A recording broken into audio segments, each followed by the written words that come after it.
Okay, looks like connected well here. Just, just hanging on for the top of the hour. Another couple of minutes and we'll start.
Namo tassa bhagavato arahato sama sambuddhassa.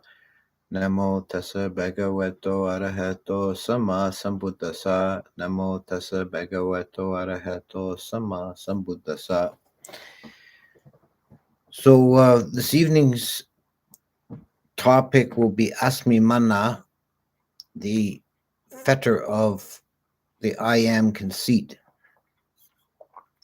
We're now, just to recap where we are in this series, we're dealing with the 10 Saṃyojanas, those fetters, the particular list of defilements that bind beings to samsara and that are broken by the successively by the 4 stages of awakening, beginning with stream entry that eliminates the first 3 fetters that all have to do with the view, and then the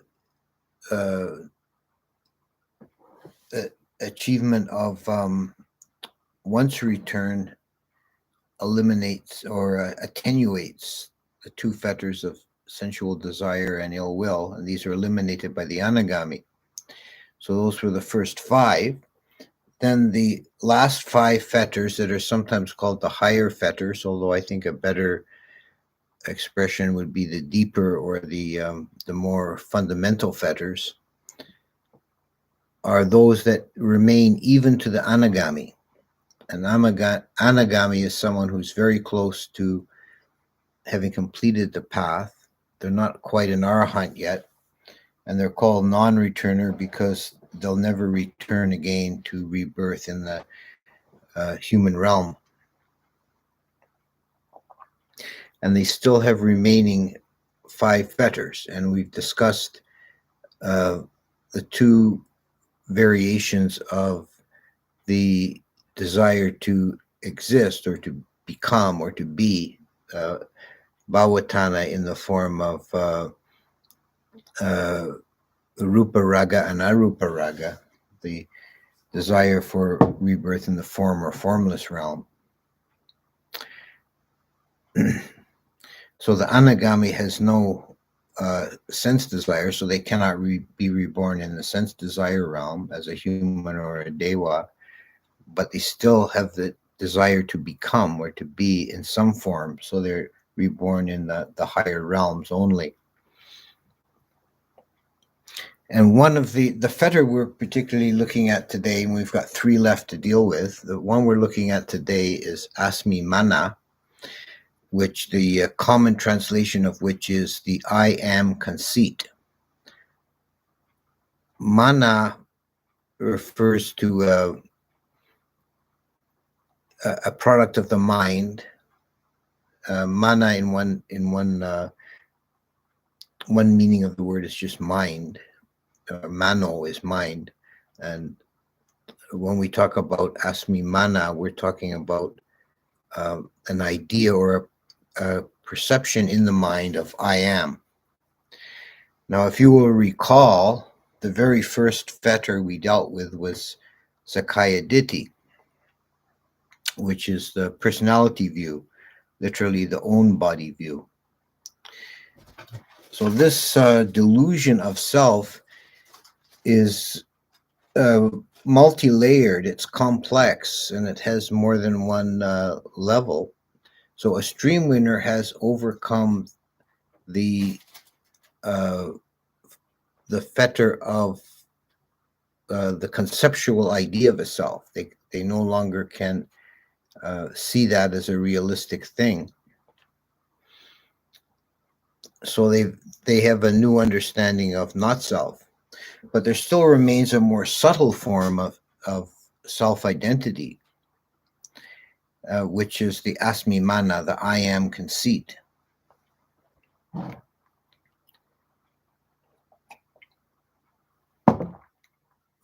There's a metaphor that's often repeated in the suttas when asmimāna is mentioned, to compare it to Saṃyojana. There's several places where this metaphor occurs. It's said like you're washing or laundering your clothes, and you wash them in soapy water, and it gets them clean, it gets the dirt out, but there still remains a scent of soap, and you need to rinse them thoroughly to get rid of the scent of soap. And the dirt is Saṃyojana, and the scent of soap is asmimāna. Now, this metaphor is perhaps not sufficient to explain or understand what's exactly meant by asmimāna. What is, I think, more helpful is to the teaching that says that Saṃyojana is a self-view based on mental formations, on the cognitive faculties. And asmimāna is a defilement based not on sankharas, but on sanya, on the faculty of perception. So someone who is an anagami has overcome the cognitive idea of a self, but there still remains a subtle perception of self. I think what this means, we could explain by saying that the point of view of such a person is illusory or deluded. There is a lack of relativity. The asmimāna causes us to perceive reality in terms of self and other. So that this point where I am, this point of consciousness associated with this body, becomes perceptually the center of reality, and we perceive things from here in terms of me and the rest of the universe, or self and other. And this perception is very subtle, is very deep-rooted. It's very difficult to overcome, which is why it's only overcome finally by the arahant. Even the anagami is involved with this misperception, this corruption of perception.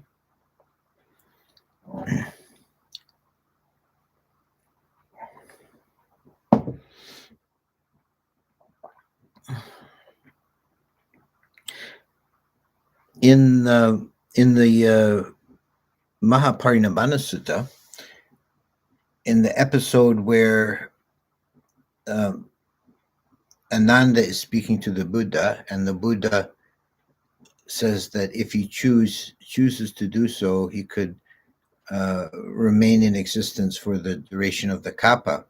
And Ananda fails to ask him to do so, for which he was later criticized. In the commentaries say that what happened here was that Mara had attacked Ananda's mind, but because Ananda was a stream winner already, he could not use the cognitive faculty to disturb his mind. He couldn't plant a false idea in his mind, but he could corrupt the perception. So sanya, or perception, still remains corruptible even to the point of an anagami. And the particular corruption that is most binding is this perception of me and mine, this perception of a point of view.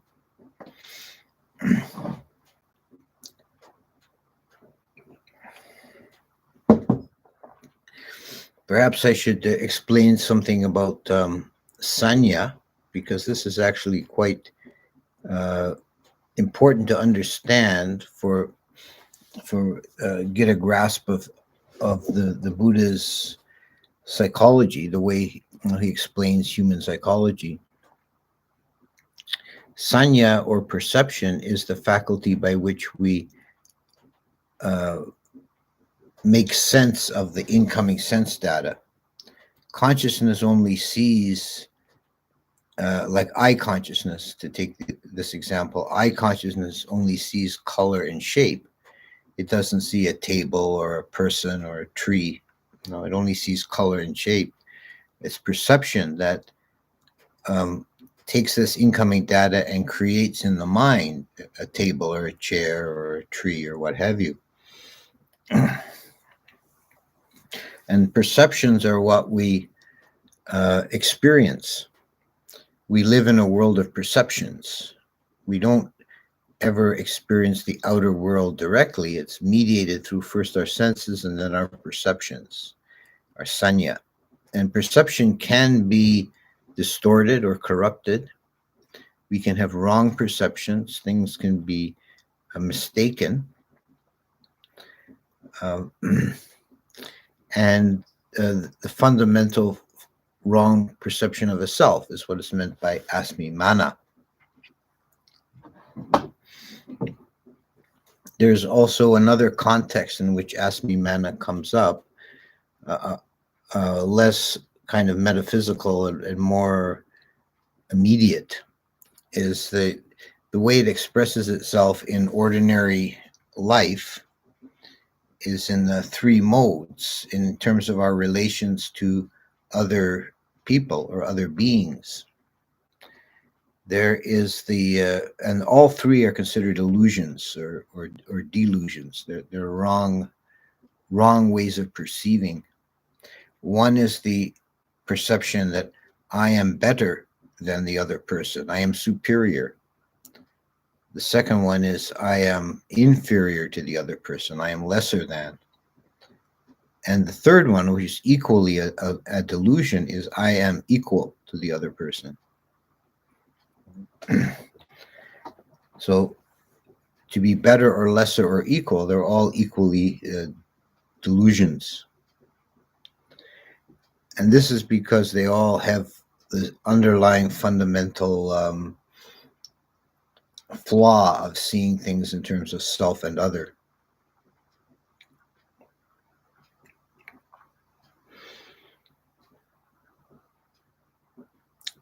So this fetter of asmimāna is only overcome by the arahant, one who has fully awakened to reality. It's a very difficult one, a very deep-rooted one, even to see, let alone to overcome. And it's only the arahant who has gotten completely beyond the last vestiges of a self view.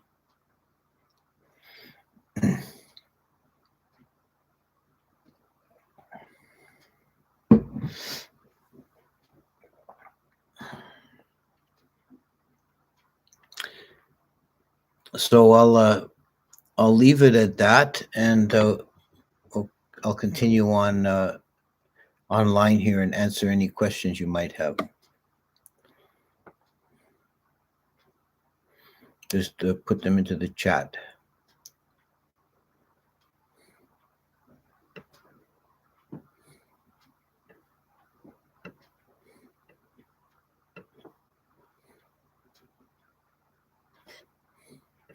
Okay, we've got one.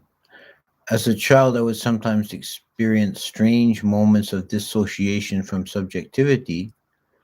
E.g., when playing outside, I would suddenly feel I'm not me. Could this somehow relate to asmi-mana? I think indirectly, it's certainly an experience that many of us can remember in childhood, not having such a concrete sense of self. I think the self is something that's built up in the early years of life. I myself can remember quite clearly one of my earliest memories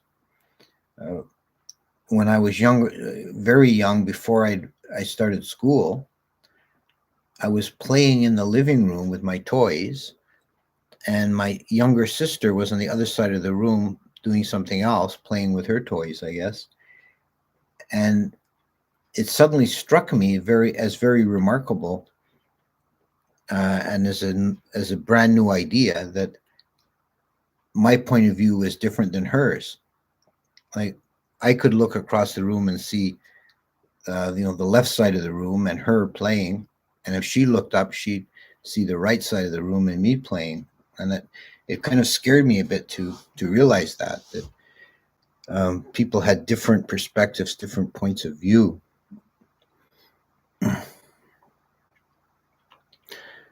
Ajahn, is the absence of asmi-mana equal to seeing the reality completely objectively, as if not from the point of view of a human being or any other being?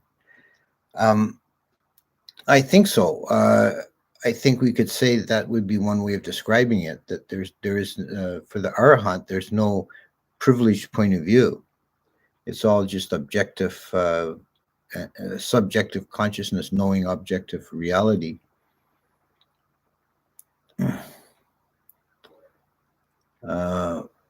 If clinging to the five aggregates give rise to conceit, and if the five aggregates are referred to as being Mara, isn't recognizing any form of I am an influence from Mara true?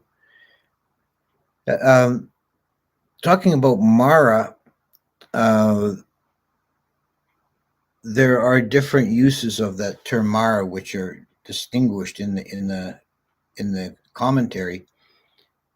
That there's Mara Dewa Puta, which is the being, the god Mara. But there's also Mara as defilements, which is just like a metaphor or a poetic expression for the defilements, that they're not actually personified. So that form of Mara, the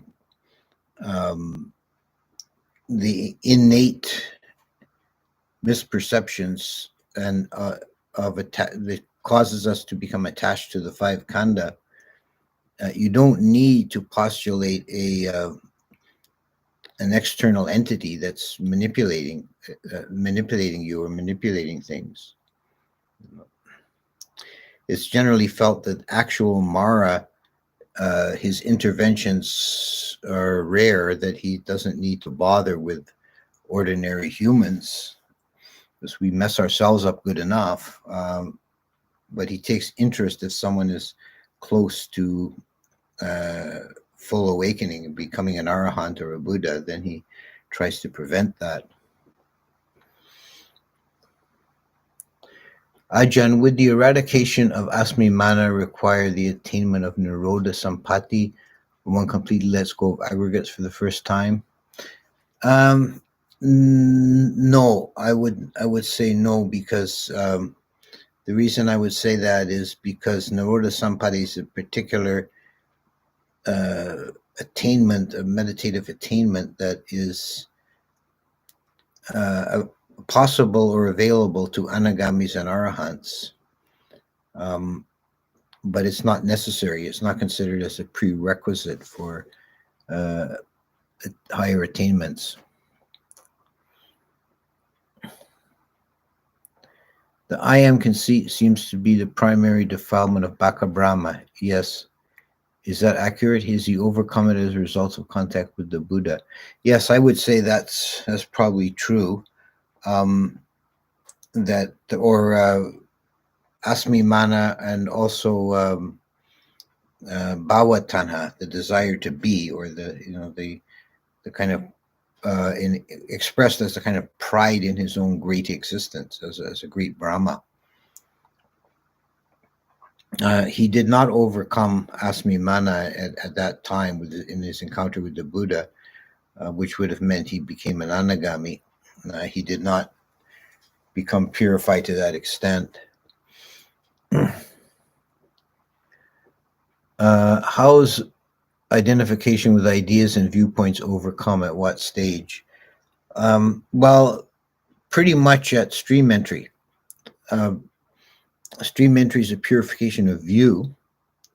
So the view is purified, so one doesn't become attached to views such as eternalism or annihilationism anymore. It's not possible, and has the view of emptiness.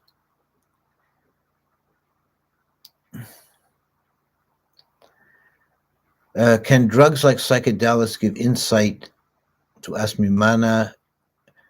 Many cite an experience of ego death. Is that experience similar to but on a permanent level when one overcomes asmi-mana?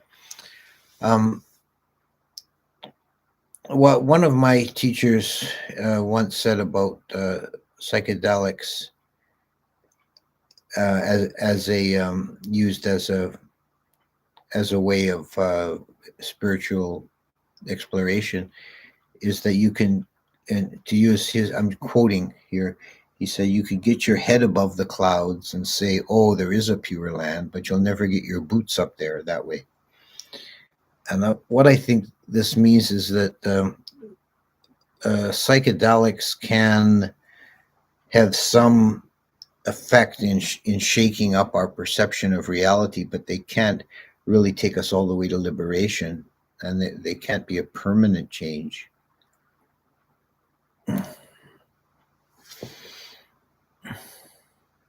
It's much safer to do the work internally on your own without a chemical skeleton key. Based on the answer for the question above, how can you look at anything without a point of view?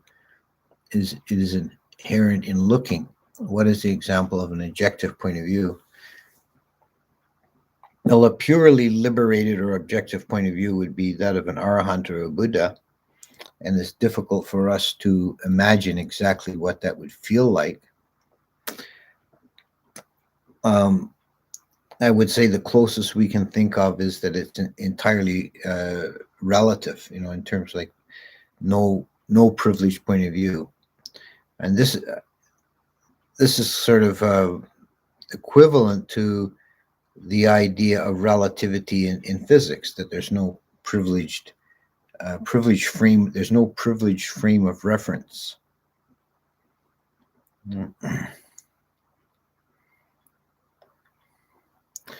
It's difficult for us to imagine because we're always operating from our fixed point of view.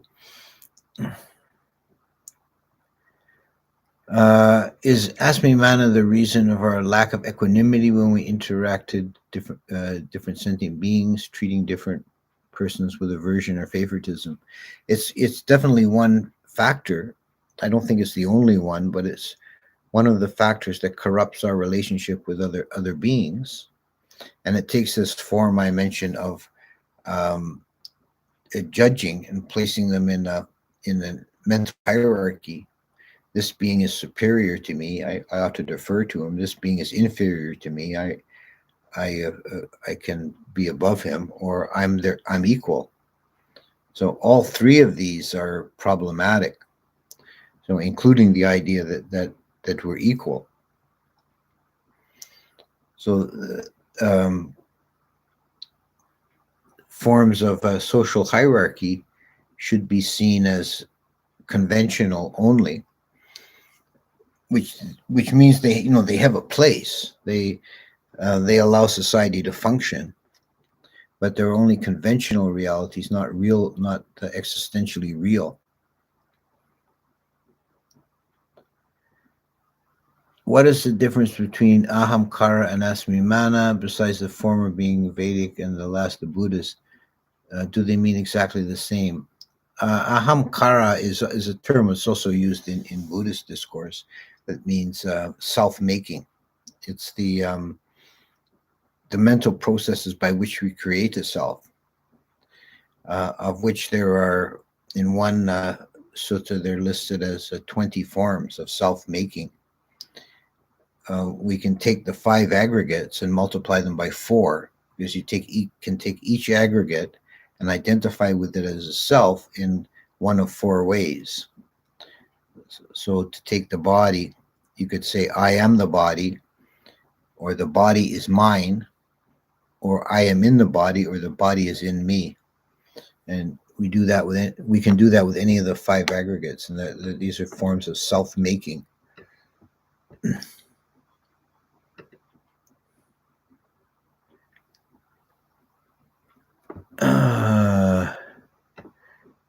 Let's see. Is it correct to think a stream enter is the one realized self equals skanda when an existence of duality is not realized? Well, the stream winner hasn't overcome all duality by a long means, but they have seen through the delusion of a self on the most obvious level, that they no longer can cognitively believe in a self. How does letting go of asmi-mana fit in with the Noble Eightfold Path and practice? Well, it would be an aspect of right view, right thought, right mindfulness. I think all those factors would apply.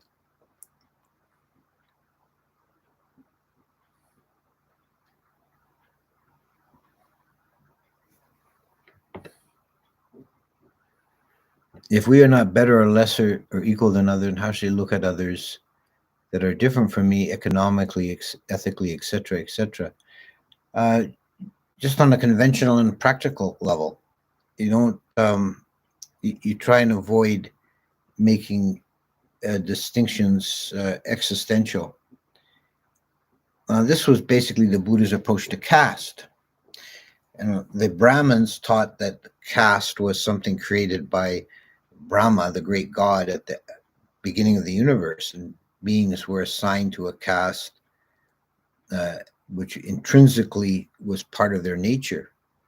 Whereas the Buddha, in his discussions of the caste system, he's treated it as a social convention. It has some social conventional use to have people sorted by different occupations, just to make society function. But once you start believing that it's essentially real, that's when you get into trouble. This is like a lot of the teachings that are true on an ultimate level. There's also a conventional level which we need to function in the world. The idea of not self, for example, not me, not mine. There is no self. So the idea of saying that this is my property, this is my house, this is my car, is in the end is a fundamental delusion. But we can't, as a conventional practice, we can't just say, okay, anybody can come into my house or drive my car. That would be an end to order society. So we accept as certain things as a convention and use them to carry on a discourse. So go in a long kind of a roundabout way, but to go back to your question, conventionally in the social order, some beings will be superior to you, like your boss at work. Some beings will be inferior to you, like if you have employees under you. And some will be your equals, like your co-workers. and you can treat them that way on a conventional level, but they're not essentially better, lesser, or equal to you. Those are meaningless terms.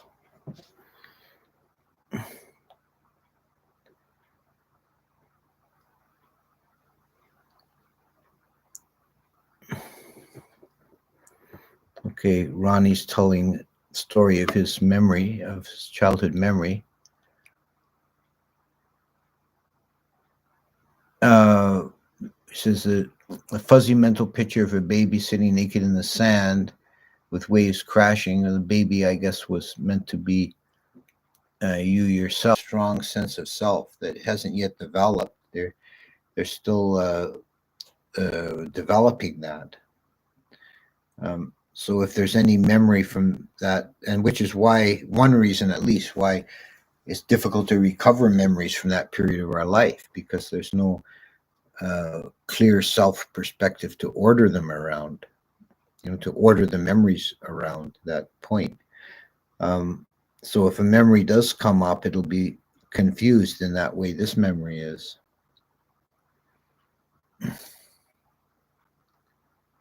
Can you please explain why the I am equal view is problematic? Well, it's another form of judgmental, a judgmental perception of beings, and it's probably in many ways less immediately harmful than the other two, but it still is imposing a structure on reality and a perception on reality that I and the other person are equal is validating the reality of I and other.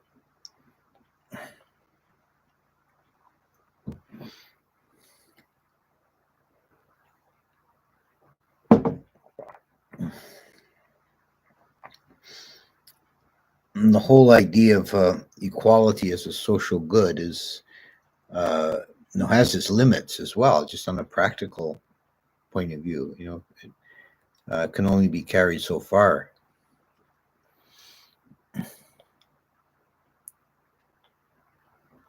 Does the Buddha teach not self or neither self nor not self? No, he teaches not self. It's quite clear.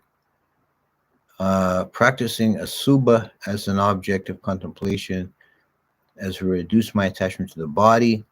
It's helped me reduce my conceit, but I still often attach to thoughts.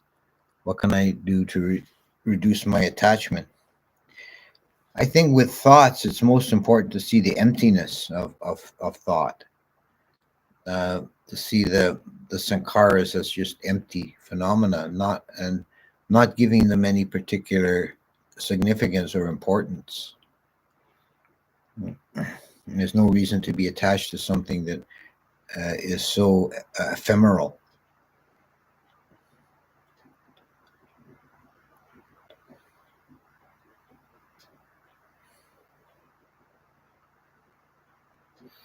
Why do Buddhists believe eating meat is okay or wholesome, but swatting mosquitoes is unwholesome? Well, the unwholesomeness comes in the act of killing, not in the act of eating. If there's meat in the grocery store, it's already dead, so there's no killing involved in taking it up. Is sati also a process and a flow? Would you expound on that? Sati is a quality of mind. So I wouldn't. I kind of see what you're getting at, but I wouldn't quite define it that way myself. I wouldn't see it as a process, but as let's say, a quality of the process. Attention or consciousness is the process, and sati is when it's clear and luminous.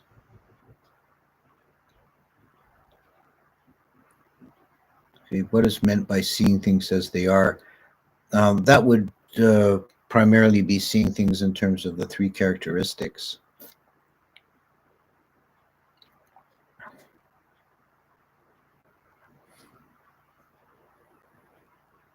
Is it possible to get into the Brahma realms by cultivating metta? Well, would have, or is jhana required? Well, it would have to be cultivating metta up to the point of first jhana. But yeah, metta and the Brahma Viharas are cited as being particularly good vehicles for getting into the Brahma worlds. Is sati the closest thing we can wrongly label as the self? No, no, it's not. Uh, it's not either rightly or wrongly. It doesn't make any sense to call it a self because it's not anything in particular. It's just a quality of clear attention.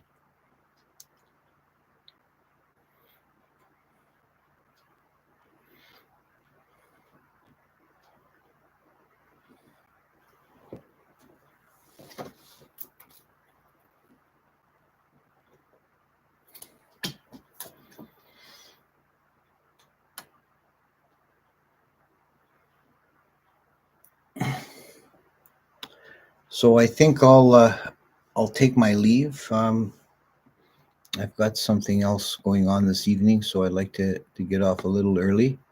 Thank you all for coming, and next week we're going to deal with udacha or restlessness. So I hope you can all sit still for that one.